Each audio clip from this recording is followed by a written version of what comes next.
আল্লাহ বলেন আমি জানি তোর চিনি আমি, তুই বাটফাররে আমি চিনি। তোর যে সুমে তোর বেডির সিজার হয়, সিজারের আগে তুই মনে 1000 বার আমারে ডাকছিস আল্লাহ আল্লাহ আল্লাহ আল্লাহ আল্লাহ আল্লাহ, আরে নামাই লাইছে আল্লাহ। যখনই শেষ বাচ্চাটা হয়ে গেছে, এবার 14 গোষ্ঠীরে জানাইতে আছে, হইছে হইছে হইছে, কারণ লাগছে না, লাগছে লাগছে, কারণ লাগছে, হইছে হইছে, শুনাইতে আছে। আসরও শেষ, মাগরিবও শেষ, এশার নামাজও শেষ, কি এর নামাজ সেরে গেছে না। তো আল্লাহ বলে তুমি সিটাররে আমি চিনি, তুমি যে কি ডগে, তোমারে যে সময় অ্যাক্সিডেন্ট করছো এই সময় তুমি আমি আল্লাহরে কত লক্ষবার ডাকছিলাম, মন নাই? এরপরে যখনই সুস্থ হয়ে গেছো, কিসের নামাজ কিসের রোজা? যখনই বিপদে পড়ছো তখনই আমারে ডাকছিলা, যখনই বেঁচে গেছো তখনই আবার ভুলে গেছো, আবারই ভুলে গেছো। আল্লাহ তাআলা বলেন কাজেই তোমার এগুলো কথার কথা। অমিন ওয়ারাইহিম বারযাকুন ইলা ইয়াউমি ইউবআসুন, অতএব এখন কিয়ামত পর্যন্ত, আবার পুনরায় উঠানো পর্যন্ত, ইসরাফিলের ফু দিয়ে হাসরের মাঠে তোলা পর্যন্ত, বারজাখ মানে কবরের জীবন, এই কবরের জিন্দেগিতে পড়ে থাকে আর ফিরবে। এবার শুধুই কবর, শুধুই বারজাখ, কবরের জীবনকে বলে বারজাখ। বারজাখ শব্দের অর্থ পর্দা, যেটা দুনিয়া এবং আখিরাতের মাঝখানে ব্যারিকেড দেয়, পর্দা দেয়, এটারে বলে বারজাখ, কবরের জীবন, মধ্যবর্তী স্টেশন। এরপরে আল্লাহ বলেন ফাইজা নুফিখা ফিস-সূর ফালা আনসাবা বাইনাহুম ইয়াওমাইদিন ওয়ালা ইয়াতাসাআলুন, অতঃপর যখন কবর থেকে ইসরাফিল দ্বিতীয়বার ফু দিবে, হাসরের মাঠ কায়েম হবে, সবাই যখন আবার তোমরা হাসরের ময়দানে দাঁড়াবা, ফালা আনসাবা বাইনাহুম ইয়াওমাইদিন ওয়ালা ইয়াতাসাআলুন। আল্লাহ তাআলা বলেন সেদিন কোটি কোটি মানুষ হাসরের ময়দানে দাঁড়াবে, কেউ কাউকে বংশের, নসব মানে বংশ, আত্মীয়তার, সম্পর্কের কোনো পরিচয় দিবে না, কেউ কাউকে ভালো মন্দ কিছুই জিজ্ঞেস করবে না। কোনো বাপ বলবে না এটা আমার সন্তান, কোনো সন্তান বলবে না এটা আমার মা, এটা আমার বাপ, স্বামী বলবে না এটা আমার স্ত্রী, স্ত্রী বলবে না এটা আমার স্বামী। খোদার কেউ বলবে, কেউ কাউকে। আল্লাহ নবী বলছেন ইব্রাহিম আলাইহিস সালাম ইসমাঈলকে দেখবে, নিজের ছেলেকে একবারও ডাকবেন, বলবে ইয়া রব্বি নফসি নফসি, আল্লাহ আমাকে বাঁচাও। ইয়াকুব নবীর মতো নবী ইউসুফকে দেখবে, কিন্তু একবারও ডাকবেন, বলবে ইয়া রব্বি নফসি নফসি, আল্লাহ আমাকে বাঁচাও, আমাকে বাঁচাও। ওয়ালা ইয়াতাসাআলুন, ভাই কোনো কষ্ট হচ্ছে? না না না, হাসরের ময়দান এনে কইছি না, আমি এনের কথা কইছি না, এটা হাসরের ময়দানের কথা কইতেছি। এই যে অহন যে আপনি কইলেন না, এই কথা যেমন কইলেন আমিও জিগাইলাম, এই জিগাইবও না কেউ, আর আমনে নাও কম লাগবে না, এটাই বলছি। ওয়ালা ইয়াতাসাআলুন, কেউ কাউকে ভালো মন্দ কিছুই জিজ্ঞেস করবে না, কিছুই বলবে, একটা শব্দ বলবে না, কেউ না, কেউ কাউকে চিনবে না। সবাই প্রত্যেকে নিজেকে নিয়ে ব্যস্ত থাকে, ব্যস্ত থাকে। অতএব এরপরে আল্লাহ বলেন ফামান সাকুলাত মাওয়াজিনুহু ফাউলাইকা হুমুল মুফলিহুন, সেদিন একমাত্র কারো সহযোগিতা দিয়ে কিছু হবে না। তোমার আমলনামা, তোমার মিজানের পাল্লার হিসাব, ওজন, এটাই হিসাব, এটা যেমন হবে তোমার ফলাফলও তেমন হবে। সোজা কথা, তোমার আমল এটাই শুধু পুঁজি, তোমার আমলনামা এটাই শুধু পুঁজি। এখানে কোনো সাইডে মাইডে নেতা কর্মী, বাপ ভাই, আত্মীয় স্বজন, পাড়া পড়শি, পরিচিত অপরিচিত, বক্তা শ্রোতা, আয়োজক, কিচ্ছু কোনো কাজ আসবে না। আল্লাহ বলেন ফামান সাকুলাত মাওয়াজিনুহু, যার আমলনামা নেকির পাল্লার মধ্যে যার নেকি ভারী হবে, ফাউলাইকা হুমুল মুফলিহুন, সেই হবে সফল, কামিয়াবি, জান্নাতি। ওমান খাফফাত মাওয়াজিনুহু, আর যার আমলনামা মিজানের পাল্লায় যার নেকি হালকা হবে, গুনাহ ভারী হবে, ফাউলাইকাল্লাযীনা খাসিরু আনফুসাহুম, তারা শুধুই তারা যারা তাদের জিন্দেগি বরবাদ করলো, ফি জাহান্নামা খালিদুন, তারা চিরস্থায়ী জাহান্নামে বসবাস। এরপরে শুনেন তালফাহু বুজুহাহুমুন নারু অহুম ফিহা কালিহুন। আহা বাপ, এটা কিভাবে তর্জমা করব? হায় মাফ। আল্লাহ তাআলা বলেন, যার আমল নামা হালকা হবে, গুনাহ ভারী হবে, তার ঠিকানা শুধুই জাহান্নাম, স্থায়ীভাবে। আর জাহান্নামে কি হবে? আল্লাহ তাআলা বলে, দুনিয়ার মাছ, তেলাপিয়া মাছ, দুনিয়ার কই মাছ, আমার বাপ কড়াইয়ের তেলের মধ্যে একবার এই পিঠ চাপ দিয়া ধইরা ভাজি করে, আবার উল্টাইয়া ওই পিঠ চাপ দিয়া ধইরা ভাজি করে, এরকম না? এই তালফাহু বুজুহাহুমুন নার অর্থ হইল তোর মুখোমুখি হবে, মালাকুল মউত আজরাইল আসবে। তে এখানে আছে প্রত্যেকটা মানুষ তার দুনিয়ার হায়াত, এই দুনিয়ার সময়টা আরেকবার কিছুটা সময় আল্লাহ তাআলার কাছে ভিক্ষা চাই, ভিক্ষা চাই। আল্লাহ আমি বুঝি নাই, আমি বুঝি না। মালাকুল মউত আজরাইল রে, একটু ফেরত দেন আমারে, আর কয়টা দিন দুনিয়ায় থাকতে। এই মালাকুল মউতকে দেখে বলি, যুবক ভাই ফিকির করে দেখো বাপ, কি করছো সারা? এটা কি কোনো জিন্দিগি হইল? শুধুই চুলের ফ্যাশন, শুধুই প্যান্ট বদলানো, শার্ট বদলানো, শুধুই দিন নাই রাত নাই, দুই আঙ্গুলে মোবাইল টিপা, নারীর ছবি, অশ্লীল দৃশ্য, জিনা, ব্যভিচার, আর শুধু ছবি তোলা। কুকুর, বিড়াল, শুকর, গরু, ছাগল, হাঁস, মুরগি, জীব জন্তু, মানুষ, বেড়া বেডি, ছোট বড়, নারী পুরুষ, জোয়ান বুড়া, হুজুর, পাবলিক, কিছু অপদার্থের জিন্দিগি বেঈমান এভাবে ওয়াশ করে দিছে মাথা, যে তোর কামে হইল শুধু জিডা পাইবি ছবি উড়ে, তোরে খোদা বানাইছে শুধু ছবি উড়ে, খালাস। পৃথিবীতে আসার উদ্দেশ্য ছবি তোলা, ছবি তুলবা, চেষ্টা করবা যেন 18,000 মাখলুকাতের লগে তোমার একটা একটা ছবি। বলেন এটা কি কোনো জীবন হইল? বলো না ভাইয়া, তোমরা বলো একটাবার ইনসাফের সাথে ভাবো, ইনসাফের সাথে ভাবো। তুমি তোমার হায়াত নিয়ে ভাবো, তুমি তোমার জিন্দিগি নিয়ে ভাবো। খুদার কসম বাপ, এই হায়াত মনে পড়ে। ওই দে, ওই হেরা বেটকা, এই ছেলে, ঘটনা কি? আরে তোমারে বলছি, তুমি পিছনে চাও কেন? ওরে ধাক্কাও কেন, হাসো কেন? সাফ কথা বাপ, আমি একজনকেও ছাড়তে রাজি না। আমার জিন্দিগির সিদ্ধান্ত এটা। কোন গাফেল, কোন ফালতু মানুষ আমি বলতে রাজি না। প্রয়োজন একজনকে বলবো, ফালতুকে বলবো। আমি টর্চ লাইটের মতো সারাক্ষণ চোখ ঘুরাই, আমার এটা তবিয়ত। এক সিদ্ধান্ত নিয়ে জিন্দিগির এই বয়ান করে আমার নওজোয়ান বদলাইতে হবে। আমার সম্পদেরা, এই ছেলেগুলো যদি নষ্ট হয়ে যায়, একটা গাছের মূল অংশই যদি নষ্ট হয়ে যায়, এই গাছ টিকবে কিভাবে? একটা জাতির যুব সমাজ যদি নষ্ট হয়ে যায়, খোদার কসম ওই জাতি টিকে না, ওই জাতি টিকে না। পৃথিবীর উত্থান পতন, আলো অন্ধকারের সবকিছু যুবকের দ্বারা। যুবক চাইলে গড়তেও পারে, যুবক চাইলে ভেঙেও ফেলতে পারে, নষ্ট করেও ফেলতে। কালকে রাত্রে আমি ব্রাহ্মণবাড়িয়া এক জায়গায় বয়ান করছি, রাতের 1:30 পৌনে 2টা বাজে। মাহফিল শেষ করে খানা দানা খাইয়া যখন আবার রওনা দিছি, খুব খারাপ রাস্তা, একেবারে ভাঙ্গা চুঙ্গা রাস্তা। নওজোয়ান ছেলেটি 5-6 জন, ওরার কথা হইল, হুজুর আমরা সিএনজি লইছি, আপনারে মেইন রুট পর্যন্ত দিয়ে আসবো। তখন আমি বললাম লাগবে না, আমি চিনি বাপ। কয় না না, আমরা দিয়ে আমো।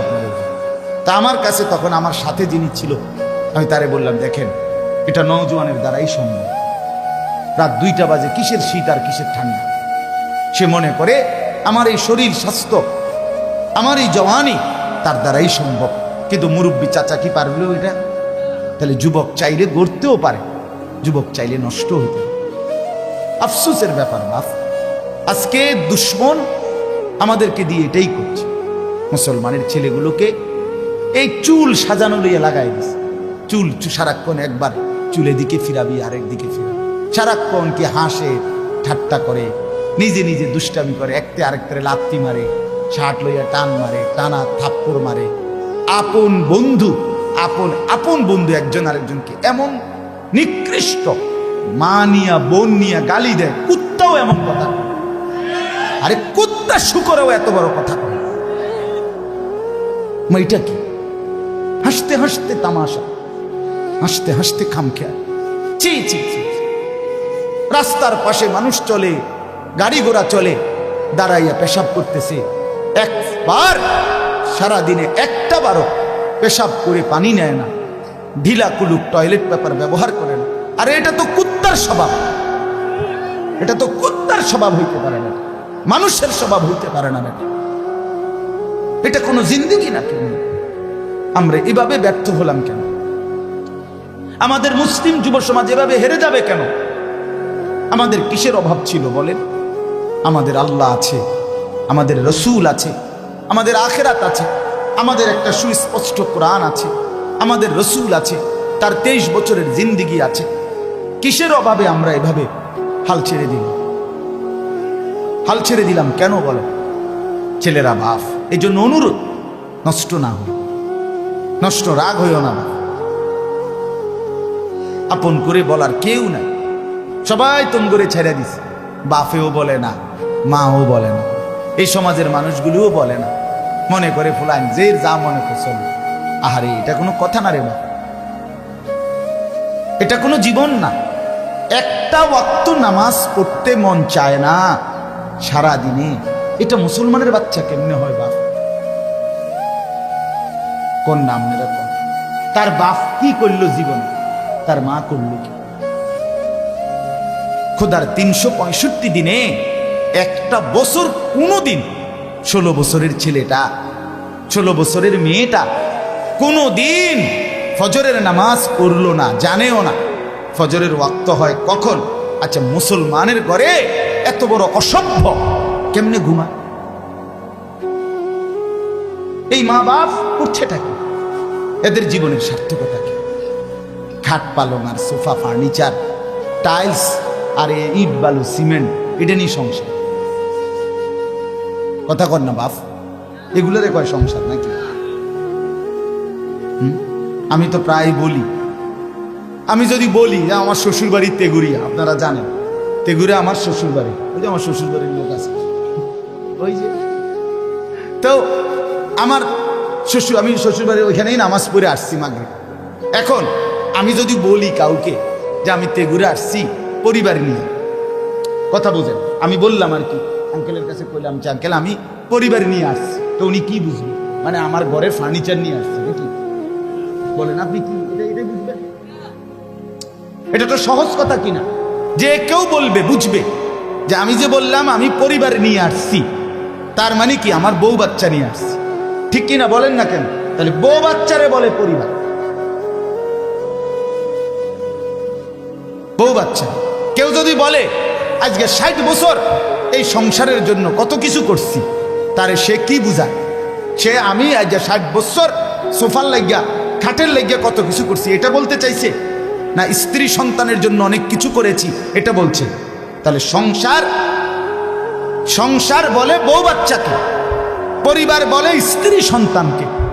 সেই পরিবারের সন্তান স্ত্রী, সে যদি পর্দা না করে, সে যদি নামাজ না পড়ে, তার যদি কোনো চরিত্র না থাকে, সে যদি প্রস্রাব করে পানি না নেয়, মেয়েটা যদি অসভ্য হয়, মেয়েটা যদি আরেক ছেলের সাথে প্রেম করে, মেয়েটা যদি বেপর্দা বেহায়া 16 বছরের যুবতী মেয়েটা রঙ্গ রসে টাইট কাপড় পরে পাউডার স্নু মেখে সে যদি রাস্তায় বের হয়, তাহলে এই মা বাপ কি সংসার করলো, কি পরিবার গড়ল?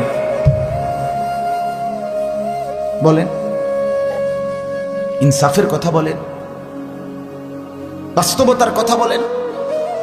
কি হলো ভাইয়া? তোমরা যারা ছেলেরা তোমরা বলো মিয়া, তোমাদের যাদের চুল এই ইহুদির মতো, খ্রিস্টানের মতো, মুরতাদের মতো, বেঈমান মুশরিকের মতো, তোমাদের বাপকে ফুটবল খেলোয়াড় তোমার বাপ? তুমি ফুটবল খেলোয়াড়ের ঘরে জন্ম নিছিলা? তুমি নর্তকী তোমারে বড় করছে, তো তুমি এই ড্রেস নিলা কেন?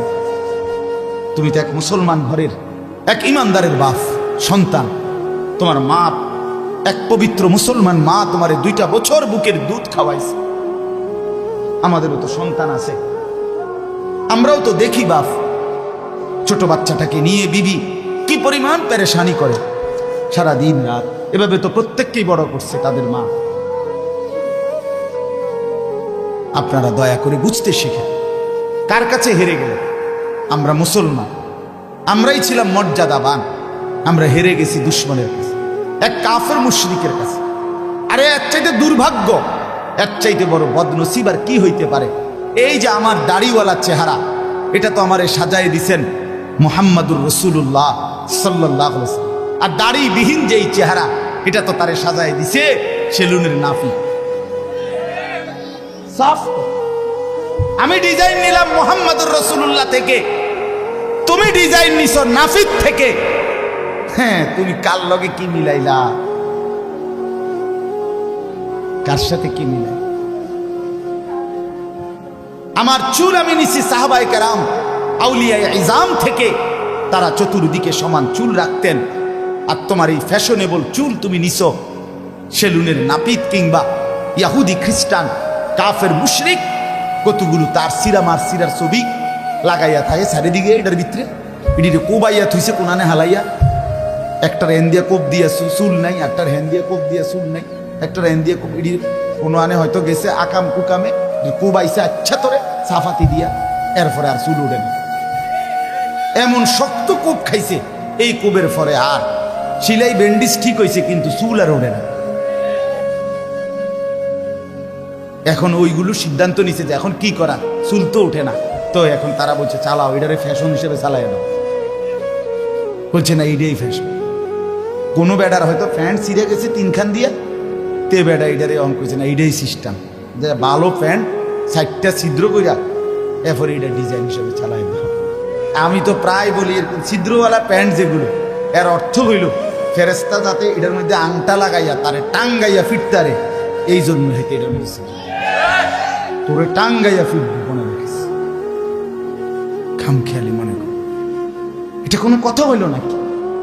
সুস্থ স্বাভাবিক মানুষ এমন করবে কেন বাপ? আপনাদের কাছে অনুরোধ করছি, আমি যে কথাটা বলতেছিলাম হায়াতের কদর চাই, এই সময় আর আসবে না, এই সময় আর আসবে না।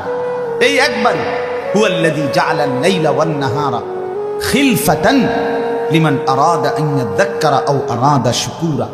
আল্লাহ তাআলা বলেন, তিনি আল্লাহ যিনি রাত্র এবং দিনকে পর্যায়ক্রমে, খিলফাতান মানে ধারাবাহিকভাবে যিনি রাত এবং দিন আনেন, একবার রাত আবার দিন, আবার রাত আবার দিন, আবার রাত আবার দিন। আল্লাহ বলেন এটা আমি করি কেন? লিমান আরাদা আন ইয়াযাক্কারা, যে চায় উপদেশ গ্রহণ করতে, আও আরাদা শুকুরা, যে চায় আমি আল্লাহর কৃতজ্ঞতা আদায় করতে, তাদের জন্য। রাত আমি শুকরের জন্য, দিন আমি শুকরের জন্য, আমার স্মরণের জন্য, আমার গোলামির জন্য বানাই।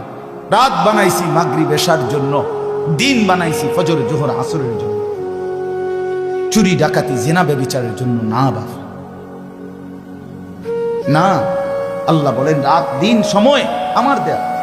ইউকাল্লিবুল্লাহুল লাইলা ওয়ান নাহার, কোরআনে আল্লাহ বলেন আল্লাহই রাত্র এবং দিন পরিবর্তন করে থাকেন। কে বদলায়? তাহলে সময় বদলায় কে ভাই? বলেন না বাপ, কে বদলায়? আমার হায়াত মানেই তো সময়, এটা তো আল্লাহ পরিবর্তন করছেন। আমি শিশু ছিলাম, এখন আমি যুবক, যুবক থেকে বৃদ্ধ, এটা আল্লাহ করছেন, আল্লাহ করছেন। রাত্র দিন আল্লাহ বদলায়। কোরআনুল কারীমে আছে, কুল আরাআইতুম ইন জাআলাল্লাহু আলাইকুমুল লাইলা সারমাদান ইলা ইয়াউমিল কিয়ামা মান ইলাহুন গায়রুল্লাহ ইয়াতিকুম বিদিয়াইন। আহ, মালিক বলে বান্দা আমি একটা কথা জিজ্ঞাসা করি বান্দা, আল্লাহ বলছে আজকের এই রাতটাকে টেনে লম্বা করে আমি যদি কিয়ামত পর্যন্ত রাত বানিয়ে রাখি, বলো তো আমি আল্লাহ ছাড়া তোমার আর কে আছে যে তোমার জন্য আগামী কালকের আলো নিয়ে আসবে? বলো না ছেলেরা, ভাইয়া বলো না বাপ, কে আনবে? তো তো সেই আল্লাহকে কেন ভুলে যাওয়া? সেই আল্লাহকে কেন ভুলে যাওয়া? সেই মনিবকে কেন ভুলে যাওয়া?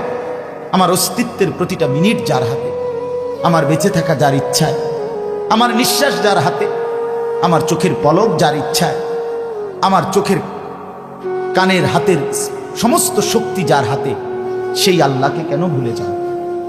আল্লাহকে যে সেজদা করে না, আল্লাহর সামনে, মনিবের সামনে, এত বড় কায়নাতের মালিকের সামনে যে ঘাড় নোয়ায় না, সেজদা দেয় না, খোদার কসম তার মতো ঘাড় তেরা, তার মতো গাদ্দার, তার মতো বেয়াদব এই জমিন আর কেউ নেই। তুই বড় ঘাড় তেরা বেটা, তুই বড় ঘাড় তেরা, তোর ঘাড় শক্ত, ফেরেশতার প্রথম বাড়ি তোর ঘাড়ে দিবে, মনে রাখিস। তোর ঘাড় বড় শক্ত ঘাড়, তুই এত বড় মালিককে কোনো পাত্তা দিলি না। মাতবরি দেখাইছে আল্লাহ কোরআনে বলছে, বান্দা অযানানতুম আন্নাল্লাহা লা ইয়ালামু কাসীরাম মিম্মা তা'মালুন, তোমরা ভেবেছো তোমরা যা করছো এর অধিকাংশই তোমাদের আল্লাহ জানেন, এটা মনে করছে। ওয়াযালিকুম যান্নুকুম বিল্লাহি, তোমরা যে আল্লাহর ব্যাপারে এই ভুল ধারণা করেছো, আল্লাহ বলেন আরদাকুম, এটাই তোমাদেরকে বরবাদ করেছে। ফাসবাহতুম মিনাল খাসিরিন, ফলে আজকে কিয়ামতের মাঠে তোমরা লাঞ্ছিত জাহান্নামীদের অন্তর্ভুক্ত হয়ে গেলে। তোমরা আল্লাহকে পাত্তা দাও না। ওমা কাদারুল্লাহ হাক্কা কদরিহি, রব্বুল আলামিন বলে তোমরা আল্লাহকে পূর্ণ কদর করতে পারো নাই। তোমরা দুনিয়ার সবাইকে লুকাইতে চেয়েছিলে, কিন্তু আল্লাহকে লুকাইতে চাও নাই। তোমার অপরাধ, তোমার দুর্নীতি, তোমার অসভ্যতা, তোমার জিনা, তোমার ব্যভিচার, তোমার উলঙ্গ দৃশ্য দেখা, তোমার সুদের টাকা, হারামের টাকা, সব তুমি দুনিয়ার সব মানুষ থেকে লুকাইবার চেষ্টা করেছিলে। রাত 2টা বাজে, ডানে বামে সব দিকে তুমি তাকিয়ে ভেবেছো গোটা জগৎ ঘুমিয়ে গেছে, মা ঘুমিয়ে গেছে, বাপ ঘুমিয়ে গেছে, এলাকার কেউ জেগে নাই, কেউ নাই, কেউ নাই, আমি একা, শুধুই একা। রব্বুল আলামিন বলে এটা মনে করে রাত গভীরে লেফ কম্বলের নিচে তুমি যখন মোবাইলে উলঙ্গ ছবি দেখছিলে, আল্লাহ রব্বুল আলামিন আর শাজিম থেকে ডাক দিয়ে বলে, আনিস, পৃথিবী যদিও ঘুমিয়ে গেছে, আমি কিন্তু জেগে আছি, আমি দেখছি। কেমনে রে পারলি বান্দা, কেমনে রে বান্দা পারলি আমার মতো মনিবের সামনে এত বড় অন্যায় কেমনে করছিস? ওমা কুনতুম তাস্তাতিরুনা আন ইয়াশহাদা আলাইকুম সামউকুম ওয়া আবসারুকুম ওয়ালা জুলুদুকুম। আল্লাহ বলে সাথে সাথে বান্দা, তোমার যেই দেহ দিয়ে তুমি গুনাহ করছো, সেই কান, সেই চোখ, সেই শরীরের চামড়া, প্রতিটা পশম, এটাকে তো তুমি আড়াল করতে পারবা না। পারবেন? আল্লাহ বলেন খোদার কসম বান্দা, তোমার সেই দেহের অঙ্গ, শাহিদা আলাইহিম সামউহুম ওয়া আবসারুহুম ওয়া জুলুদুহুম বিমা কানু ইয়ামালুন। হাসরের ময়দানে তোমার কান, তোমার চোখ, তোমার দেহের প্রতিটা চামড়া, অস্থি, মজ্জা, প্রতিটা অঙ্গ আমি আল্লাহর কাছে তোমার সমস্ত নাফরমানির সাক্ষী দেবে। তুমি দেখবে, তোমার অঙ্গ বলবে, এটার থেকে আড়াল করবা। ওয়াকালু লিজুলুদিহিম লিমা শাহিদতুম আলাইনা, নাফরমান চিৎকার করে বলবে, হায় দেহের অঙ্গ, তোমরা কেমনে সাক্ষী দিলা আমার বিরুদ্ধে? এত যত্ন করলাম এই শরীর দেহ, আজ কেমনে তোমরা আমার বিরুদ্ধে গেলে? আর তোমরা হাত পাও, চোখ, নাক, কান, কথা বলো, এটাও তো জানতাম না। তোমাদেরকে তো জীবনে দেখি নাই কোনোদিন কথা বলতে পারো, আজ কেমনে বলছো? ক্বালু আনতাকানাল্লাহুল্লাযী আনতাকা কুল্লা শাই। তখন দেহের অঙ্গ বলবে, বন্ধু, সবাইকে যেই আল্লাহ জিহ্বা দিয়ে কথা বলার শক্তি দিয়েছেন, সেই আল্লাহই আজকে পুরা দেহকে কথা বলার শক্তি দিয়েছেন। এগুলা কোরআন, এটা আমাদের রূপকথা না, নাটকের গল্প না, ঠাকুরমার ঝুলি না, এগুলা রাক্ষসের গল্প না, এগুলা বানাই না, কাহিনী না, আল্লাহর কোরআন, আল্লাহর কোরআন। অতএব আলহামদুলিল্লাহ আমরা এগুলো বিশ্বাস করে সুখে আছি, অসুবিধাই নাই। মালিককে মাইনা 5 ওয়াক্ত নামাজের সেজদা দিয়ে আলহামদুলিল্লাহ, অভাবে নাই। ইমানদার অভাবে পড়ে না, ইমানদার সবর করে, কখনো স্বাচ্ছন্দ্য কখনো কষ্ট, উভয় হালাতে সবর করে। অতএব আজকের মূল বক্তব্য, এই সবগুলো তর্জমা আয়াত বলার আগে মূল বক্তব্য হায়াতের কদর করে। কিসের কদর করে বলেন না, সবাই বলেন। ছেলেরা তোমরা বলো না ভাই, হায়াত তু আগার মেরা নিহি বানতা না বন আপনা তো বন। এটা আমি ডেইলি একবার হইলেও বলি। তুমি যদি এই দেশ, জাতি, পরিবার, এই সমাজ, এই পৃথিবীর কোনো উপকার করতে না পারো, ঠিক আছে, কইরো না, কিন্তু নিজের ভালো তো করো। নিজেরই কেন নষ্ট করে দিচ্ছ? এই উলঙ্গ ছবি, এই নর্তকী, এই বেনামাজি জিন্দিগি, এই অসভ্যতা, এই বন্ধুদের আড্ডা, এই রং তামাশা শেষ পর্যন্ত তোমাকে কোথায় নিয়ে যাবে? তুমি একবার ভাবো। কিরে ভাই, তুমি ভাবো বন্ধু, নিজের জন্য তো ভাবো, নিজের ভালোটা ভাবো। মানুষ এত বোকা হয় কেমনে? নিজেরটাও ভাবে না, নিজের ভালোটাই ভাবে না। ওইখানে যদি আগুন লাগে ওইখানে, আর এই ছোট বাচ্চাটা যদি ওইদিকে হাঁটতে হাঁটতে যায়, তো সে যদি এক কদম করে হাঁটতেই থাকে, কেউ যদি তাকে বাধা না দেয়, অথবা সে যদি না ফেরে, তাহলে প্রতি কদম সামনে যাচ্ছে মানে কোথার দিকে যাচ্ছে? তাই হইতে পারে বাবা বাধা দিল না, মা বাধা দিল না, সাহস করলো না, তোমার এই গাউরা চুল দেখা, তোমার এই চেহারা সুরতের কথার ঢং দেখে। বেশি কথা কইেন না, হুদা বেন বেনান, তোমার এই গাদ্দারি কথা শুই না হয়তো বাপ মা চুপ হয়ে গেছে, যে যা পিছে দিয়ে ফির তার কয় বাদ দে, বাদ দে, ছেড়ে দে, তার ফাইলে বিদেশ যাইব, আর না ফাইলে টাকা পয়সা দিলে দিব, না দিলে নাই, বাদ দে, তার ফতে তারে ছেড়ে দে। আহা, তুমি তো শেষ। তুমি তো এরপরে এই নর্তকীর মোহে পড়ে, নাচ গানের মোহে পড়ে, উলঙ্গ ছবি আর অশ্লীল দৃশ্য, অথবা গুনাহ, সুদ, ঘুষ, চুরি, ডাকাতি, জিনা, ব্যভিচার, মদ, জুয়া, এই নাফরমানির আসক্তিতে প্রতি কদম তুমি তো জাহান্নামের আগুনের দিকেই যাচ্ছ। শেষ পর্যন্ত তো ওইখানেই যাবে। আল্লাহ বলেন, উল্টো পথে যে চলে আমি তাকে ধীরে ধীরে নুয়াল্লিহি মা তাওয়াল্লা ওয়া নুসলিহি জাহান্নাম, উল্টো পথেই চালাই, একদিন সত্যি সত্যি জাহান্নামে ফেলে দেই। কোথায় ফেলে দেয়? এই জন্য আবারও বলছি, আমার প্রথম বক্তব্য, মূল বক্তব্য আজকে এটাই, আমরা হায়াতের কদর আর ফিরবেন না। এবং প্রত্যেকটা মানুষ, আমিও আপনিও, জওয়ানরাও বুড়োরাও, এই হায়াত ভিক্ষা চাই। সময় সময় একটু সময়, মাওলা দেন না, মাওলা দেন, একটু সময়, আবার দেন, আবার দেন, বড় বেশি ভুল করে ফেলেছি, দেন না মাওলা একবার। এভাবে আহাজারি করবে না, ফোন কাকুতি মিনতি করবে, কিন্তু কোনো লাভ হবে, কোনো লাভ হবে, কোনো লাভ। নাফরমান হিসাবে কেউ নিজেকে বুদ্ধিমান ভাববেন না। এ হুদা বাদুকা খাইলে আর একটু মাত বরি করলে এত কোনো আহামরি কিচ্ছু, আহামরি কিচ্ছু।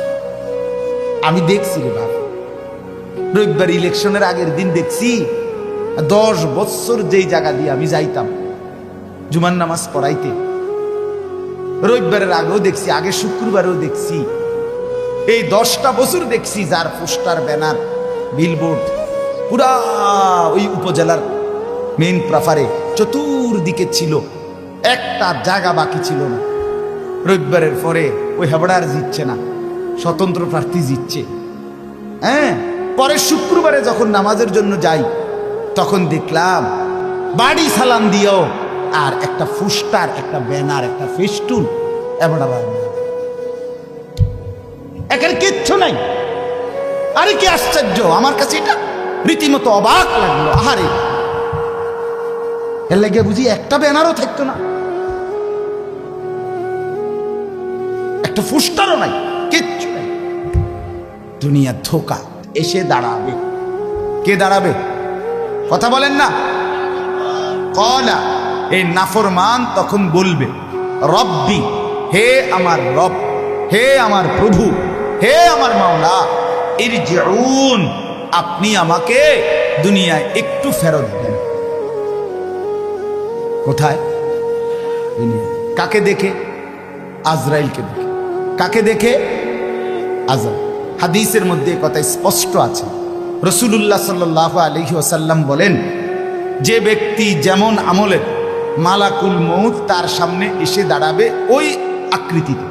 অর্থাৎ যে নেককার, সে মালাকুল মউত জান কবজের সময় তার সামনে এসে দাঁড়াবে একেবারে চমৎকার উত্তম আকৃতি নিয়ে, যেটা দেখেই ইমানদারের কলিজা ঠান্ডা হয়ে যায়। কসম, এটা হাদিস, স্পষ্ট হাদিস।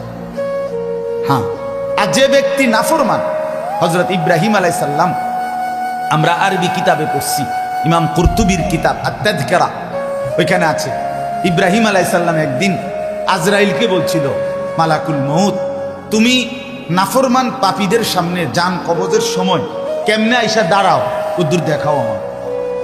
ইব্রাহিম আলাইহিস সালামকে আজরাইল বলছে, মালাকুল মউত, জনাব, হে আল্লাহর নবী, আপনি এটা দেখতে চাইেন না, সহ্য করতে পারতেন।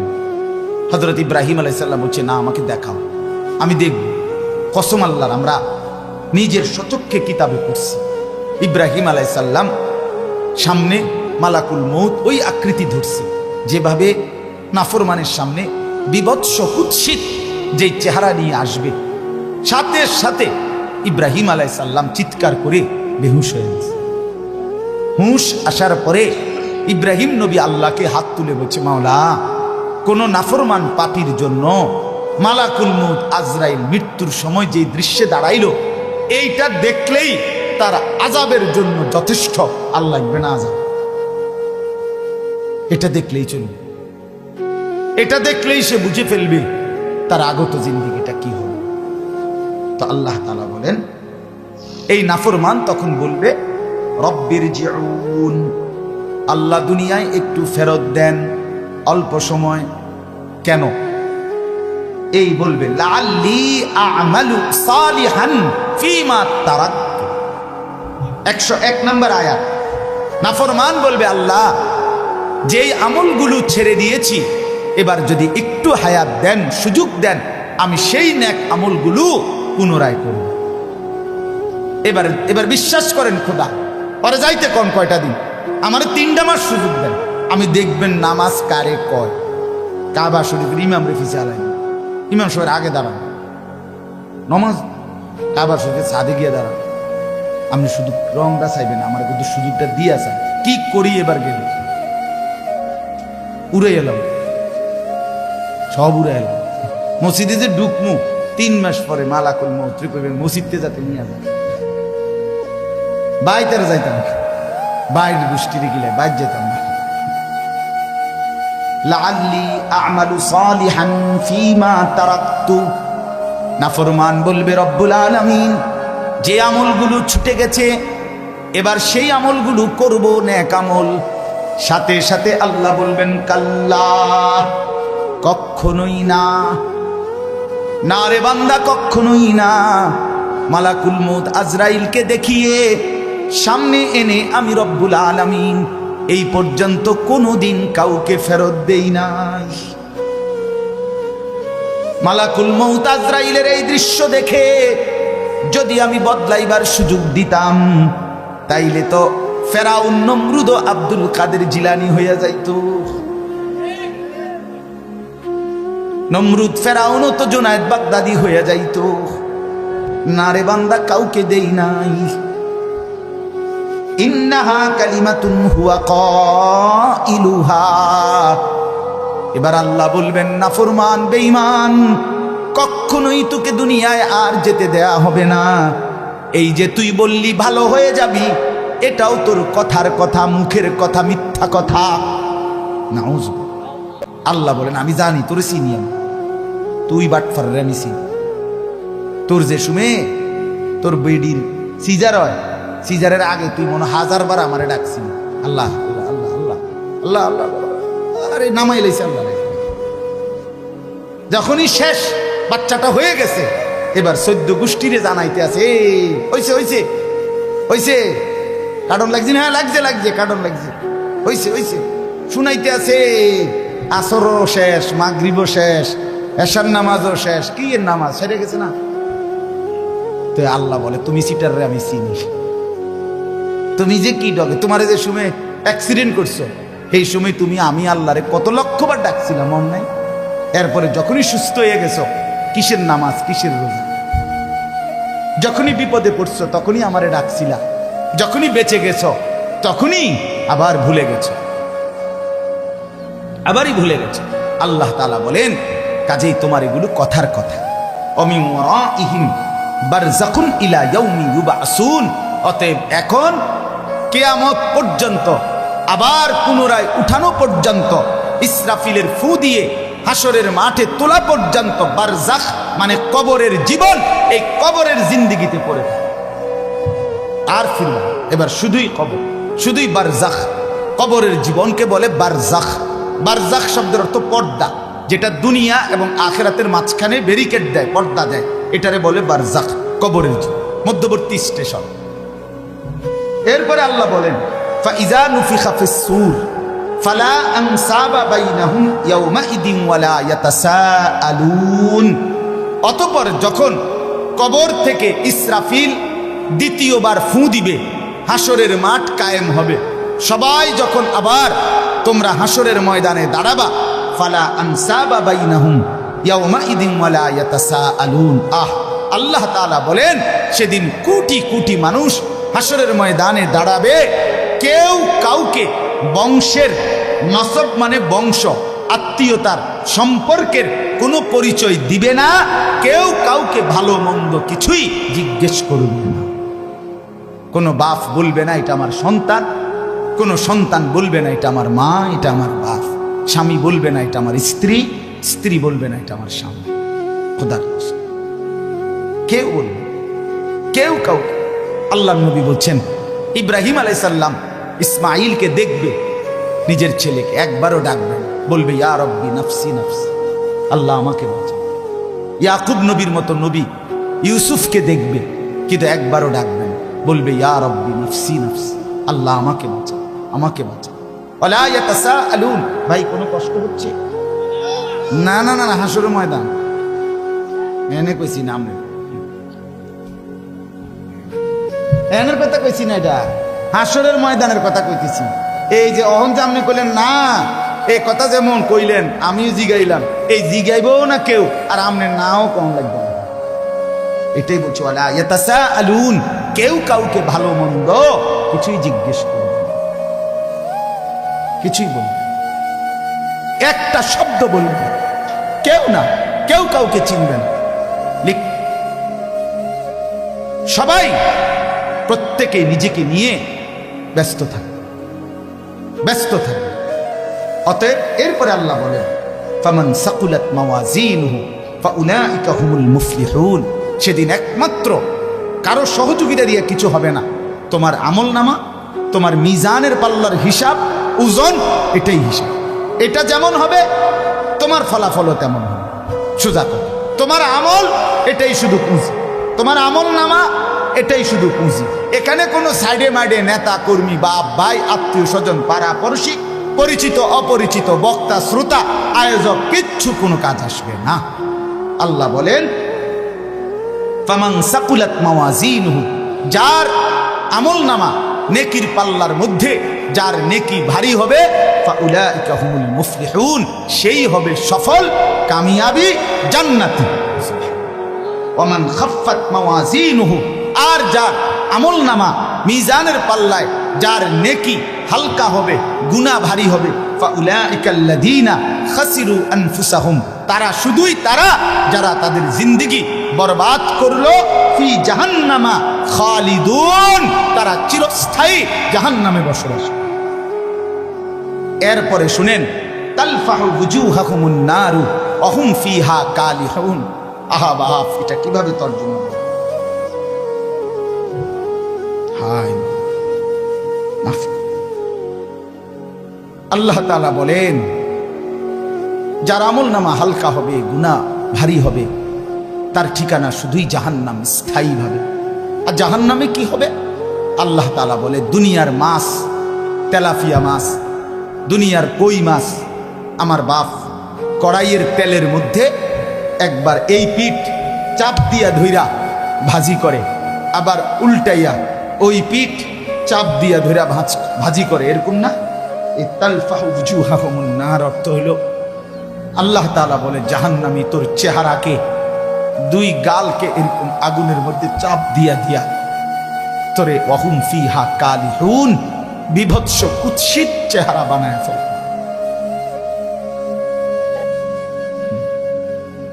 তালফাহু উজুহাহুমুন নার অর্থ হলো চেহারা উলট পালট, একবার এই পিঠ একবার এই পিঠ। ওয়াহুম ফিহা কালিহুন, আল্লাহ বলে চেহারাটা তখন বিভৎস, একদম কুৎসিত কালো হয়েছে। নাফরমান তখন চিৎকার করবে, আল্লাহ বলবে, আলাম তাকুন আয়াতি তুতলা আলাইকুম, আমার বান্দা মনে পড়ে তোমার কাছে তো আমার আয়াত, আমার কোরআন, আমার দ্বীন পড়া হয়েছিল, বলা হয়েছিল, ফাকুনতুম বিহা তুকাজ্জিবুন, তুমি তো সেটাকে মিথ্যা মনে করেছো।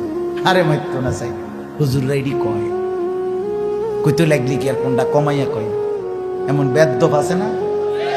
আরে রাখ বেড়া, সব কানে হুজুরারে ধরে আনিস না, সব কানে হুজুররা, সব কিছুতে হুজুরারে ধরে আইন।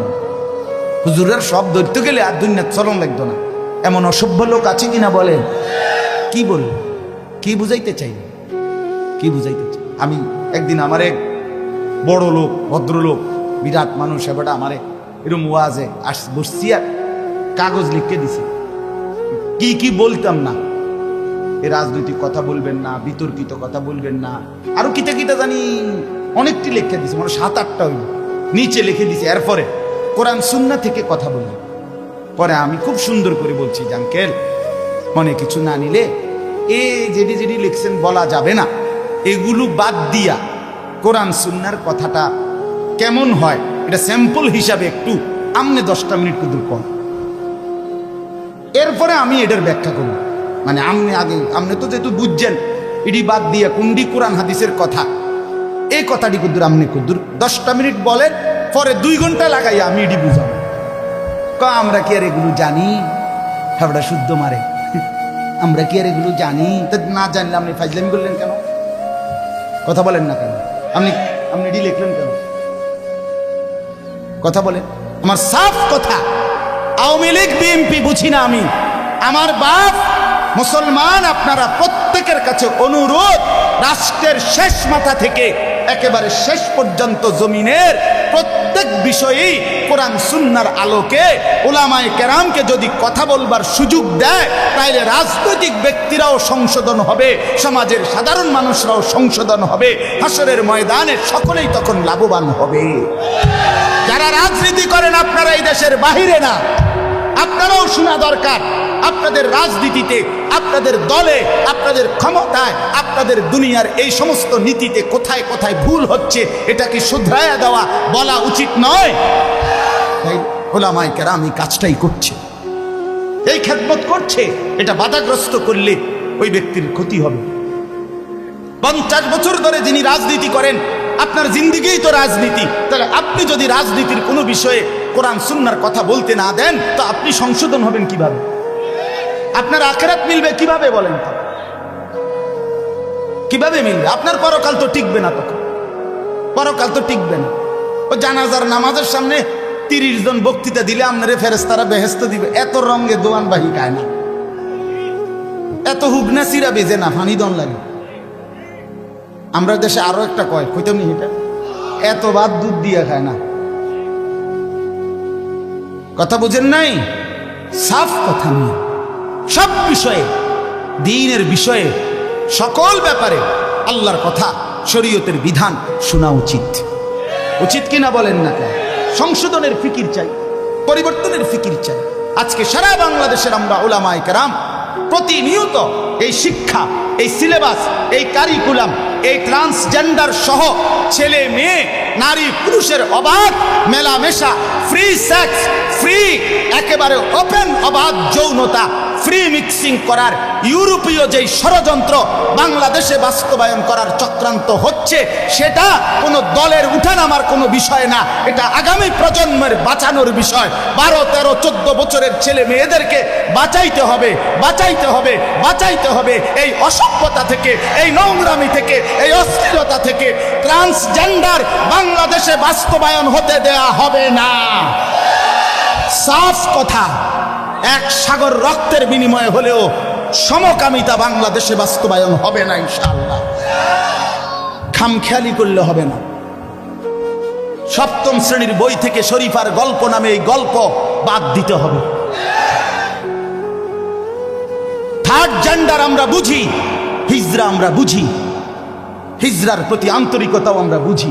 বাংলাদেশে একমাত্র কওমি মাদ্রাসার আলেমরা ঢাকার কামরাঙ্গীর চরে হিজরাদের জন্য মাদ্রাসা করছে।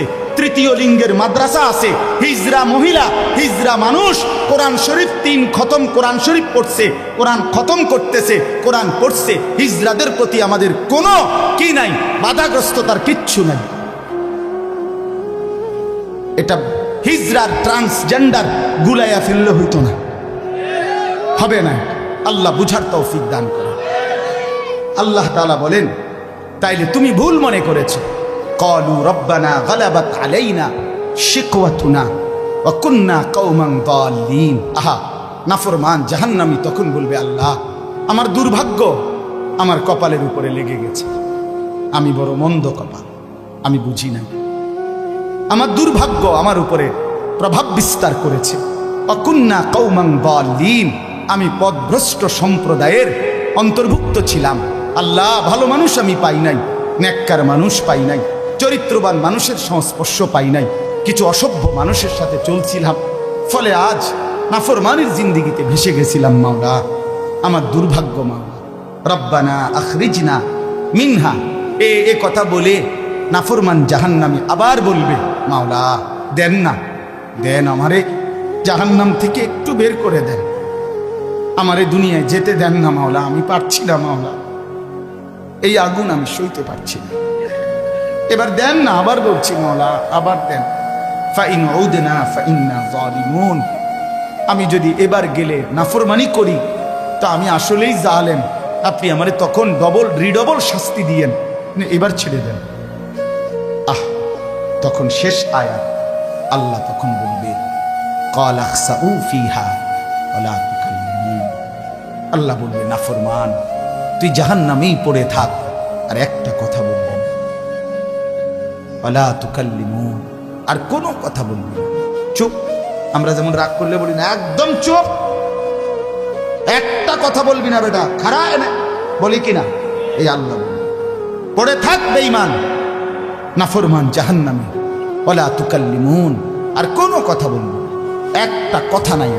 তাফসীরে মাআরিফুল কোরআন স্পষ্ট লিখছে, আল্লাহ যখন কোনো জাহান্নামীকে এটা বলে ফেলবে যে তুই আর কথা বলবি না, খোদার কসম, তখন ওই জাহান্নামী আর মানুষের মতো শব্দ করতে পারবে না, তার জবান থেকে তখন কুকুর কিংবা গাধার মতো নিকৃষ্ট আওয়াজ করবে। আল্লাহ আমাকেও মাফ করে দেন, আমাদের প্রত্যেককে মাফ করে দেন। আল্লাহ তাআলা আজকের মাহফিল কবুল করেন। আজকে আপনাদের আমাদের সবাই যেন সময়কে কদর করি। যুবক ভাই, মোবাইলের আসক্তি ছেড়ে দাও, জিন্দিগি কাজে লাগাও, 5 ওয়াক্ত নামাজ পড়ো, ফজরের নামাজ পড়ো। বাবা চাচারা জিন্দিগি সুন্দর করেন, মা বোনরা হায়াতকে কদর করেন, পর্দা পুশিদার জিন্দিগি পালন করেন। আল্লাহ তাআলা তৌফিক দান। হ্যাঁ জি, আমার বাপ দয়া করে, এখন তো এশার নামাজের বিরতি, এশার নামাজের পরে আবার যথারীতি ইনশাআল্লাহ বয়ান হবে। বিশেষ করে আমার আজকের এই মাহফিলের যিনি প্রধান বক্তা, আপনারা সবাই জানেন, আমার পরম শ্রদ্ধেয় বড় ভাই, আমার অভিভাবক, আমার মুরব্বী, যে আমার এই কোলে পিঠে করে পড়ালেখা করাইছে, তিনি আমার শুধু ভাই না, আমার আপন বড় ভাইও। আমি ভাইয়ার কাছে সরাসরি ছাত্রের মতো পড়ালেখা করছি, ছাত্র হিসাবে। ভাই আমার ছোটবেলায় কোলে করে বাসের সিটে বসায় নাই, কোলে বসাইয়া নোয়াখালী লক্ষ্মীপুর টুমচর মাদ্রাসায় ক্লাস 5-এর পরে দিয়ে আসতো, আবার ভাইয়া আনতো গিয়া ব্রাহ্মণবাড়িয়া দিয়ে আসতো। মানে এত ছোট ছিলাম যে সিটে বহাইতো না, কোলে বইতাম ভাইয়া। সেই বড় ভাই আলহাজ হজরত মাওলানা মাহবুবুর রহমান আশরাফি দামাত বারাকাতুহুমুল আলিয়া ভাইয়াও ইনশাআল্লাহ বয়ান করবে। আপনারা এশার নামাজের পরে আবার যথারীতি সবাই জমে বসবেন, বলেন ইনশাআল্লাহ। এখন একটা অনুরোধ হইল, নওজোয়ান ছেলে তোমরা যারা এশার নামাজ না পড়ে এখন ভাগ্যে যাই বাগা এদিক সেদিক, তোমরা কদ্দুর হাত উঠাইলে তোমগুলো আলাদা একটু দোয়া করো, একটু হাত উঠাও যারা এশার নামাজ পড়তা না।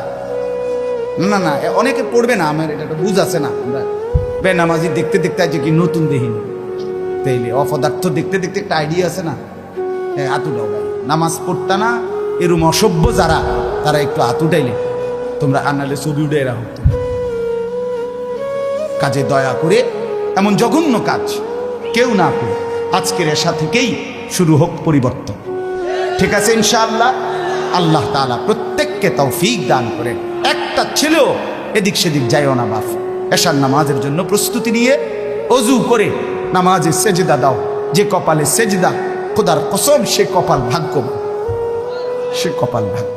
আর নাই তো ওই যে আয়াতে আছে, রব্বানা গালাবাত আলাইনা শিকওয়াতুনা, জাহান্নামী বলবে আল্লাহ আমার কপালটা বড় বদনসিব, আমার মন্দ কপাল, আল্লাহ আমাদেরকে মাফ করে দেন। আমার চাচা জনাব আলহাজ মফিজউদ্দিন ভূঁইয়া সাহেবকে আল্লাহ তাআলা কবুল করেন, মাদ্রাসাকে আল্লাহ তাআলা কবুল করেন, আপনাদের সবাইকে আল্লাহ তাআলা ভরপুর বরকত দান করেন, আমিন। সুবহান।